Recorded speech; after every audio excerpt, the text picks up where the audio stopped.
Hello mga mamis! Nandito ako ngayon sa Maynila dahil ako ay nag-apply dito bilang caregiver. At may kasama po ako dito mga mamis na magaling magluto. At ngayong umaga ay magluto siya ng kinalamansiang pork. Parang bago sa pandinig, parang wala masyadong nagluluto na ganito. Kaya naisip ko pong i-share sa inyo. Ako po ituloy ay sana subscribe nyo naman po ako at i-share at i-click notification bell kasi marami pa po akong mga video na magagandahin ko pa po para magustuhan ninyo. Sana nagustuhan nyo rin po yung bangs ko ngayon. Oh. Thank you po. The way she makes me smile, she makes me smirk. It gives me chills, it makes me blush, it gives me... Ito ang nilagay niyang ingredients mga mamis.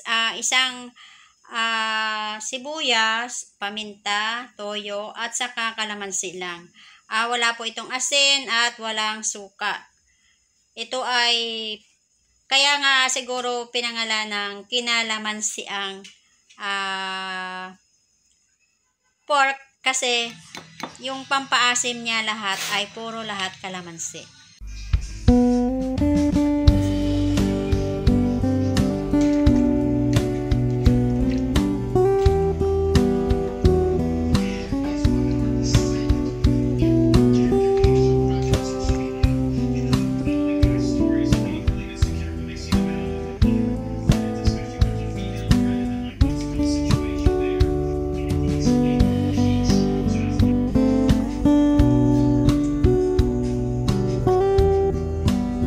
Pag malapit na maluto, tsaka ilalagay ang sibuyas.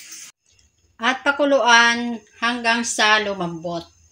Wala pong oras ang pagpapakulo dito kasi ang pagpalambot naman po ng kahit anong pinapalambot natin ay depende po sa lakas ng apoy.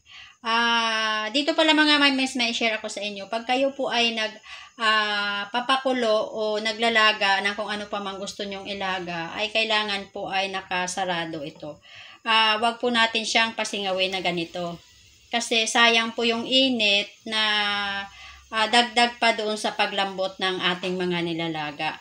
At siguraduhin po natin na yung apoy niya, titingnan natin na hindi siya masyadong malakas at hindi rin masyadong mahina. Kung titingnan natin pagka hindi na umaapaw yung pinakasabaw, ay di okay na po yung apoy.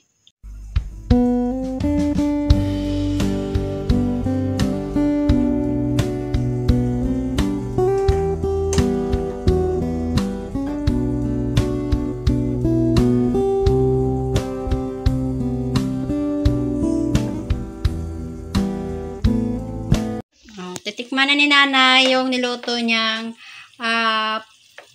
pork, kinalamansiang pork. Oh, di ba? Lagyan laan. Ang ganda ng aming cook, oh.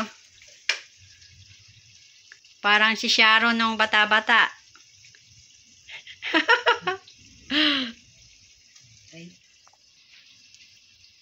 Malambot na siya.